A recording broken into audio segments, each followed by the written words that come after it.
Film powstał dzięki współpracy ze sklepem Basketmania.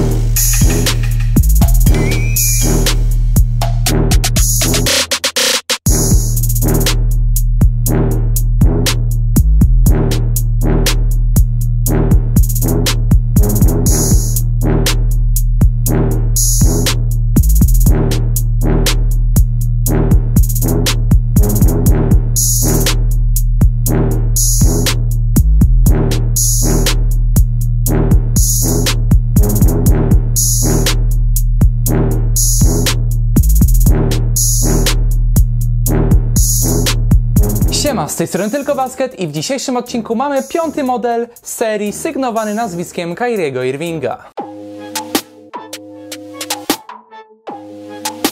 Muszę przyznać, że jak pojawiają się nowe modele sygnowane nazwiskiem Irvinga, to zawsze przechodzi przeze mnie dreszczyk emocji.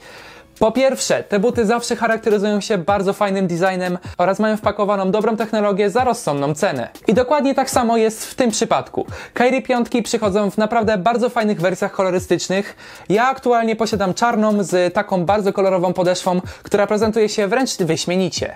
Jeśli chodzi o taki feeling z samego trzymania tych butów i posiadania ich na swoich nogach, no to jest naprawdę bardzo fajnie. Ten design tych takich, powiedzmy, liści, przez które przeplatane są sznurówki, no jest po prostu genialny. Buty w ogóle nie wydają się być klockowate, pomimo swojej tak naprawdę dużej budowy. Jeśli chodzi o wysokość tych butów, to wydaje mi się, że jest wręcz idealna. Nie za wysoka, nie za niska, a bardzo dobrze się sprawuje. Zacznijmy od budowy. Mamy tutaj w głównej mierze siateczki, Nike'owy mesh oraz wzmacnianą zgrzewanym tworzywem sztucznym sferę dużego palca u nogi. Jeśli chodzi o zapiętek, to mamy tutaj bardzo twardą siateczkę, która utwardza nam tył oraz chroni naszą kostkę.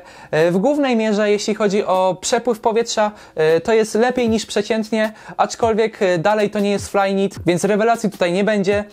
Warto tutaj wspomnieć, że mamy osobny język, nie jest to jednolita bryła oraz fakt, że sznurówki trzymane są przez system Flywire. Całe to połączenie oferuje nam naprawdę bardzo dobrą stabilizację naszej nogi oraz przede wszystkim wygodę. Ten but jest naprawdę bardzo responsywny, dobrze układa nam się do naszej nogi, nie potrzeba dużej ilości treningów, aby rozbić ten but oraz nie ma żadnych problemów z wkładaniem go na nogi. Jeśli chodzi o amortyzację, to jest naprawdę bardzo dobrze. Mamy niestety tylko jedną poduszkę, aczkolwiek myślę, że powinna Wam spokojnie wystarczyć.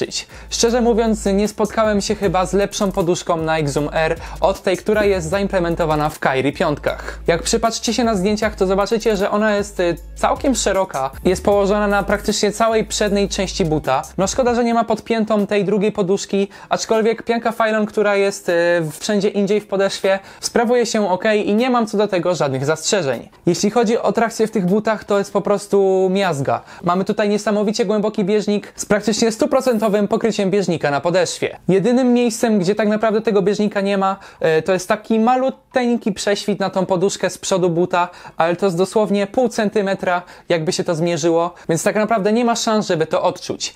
Jeśli chodzi o gumę, to jest całkiem miękka, dlatego jeśli chodzi o tartan i beton, no to niestety kilka dobrych miesięcy i ta podeszwa będzie całkowicie spiłowana do zera.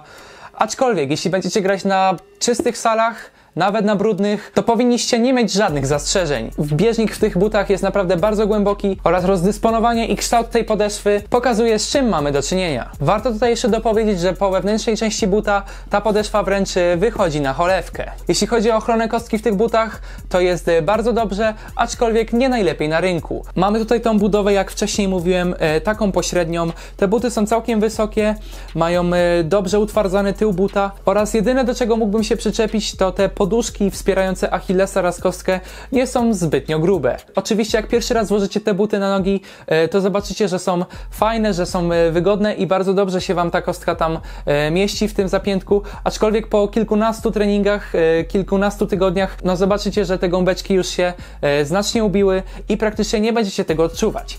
Na plus można tutaj dodać jeszcze system sznurowania butów, w którym jest Flywire od Nike'a. To rozwiązanie działa bardzo dobrze stabilizuje całą cholewkę oraz but. dzięki czemu nasza kostka jest lepiej wspierana przez but oraz bardziej chroniona. Podsumowując, uważam, że Kairi 5 to jest bardzo dobra ewolucja Kairi 4 od naprawdę porządnej budowy oraz mocnej cholewki po genialną trakcję i bardzo dobrą amortyzację. Komu polecałbym te buty? Przede wszystkim zawodnikom, którzy bazują na dużej ilości crossoverów oraz po prostu grają na obwodzie. Rozgrywający 1, 3, 2, myślę, że te wszystkie pozycje powinny być zadowolone z tych butów i że nie będą miały na co narzekać. Jeśli chcielibyście kupić tą bądź inne kolorystyki Kairi 5, to zachęcam Was do wejścia na Basketmanie. Link będzie w opisie. Dzięki wielkie za obejrzenie tego materiału. Jeśli Wam się spodobał, to nie zapomnijcie ocenić tego filmu oraz pokazać go znajomym. Dzięki, do zobaczenia i siema!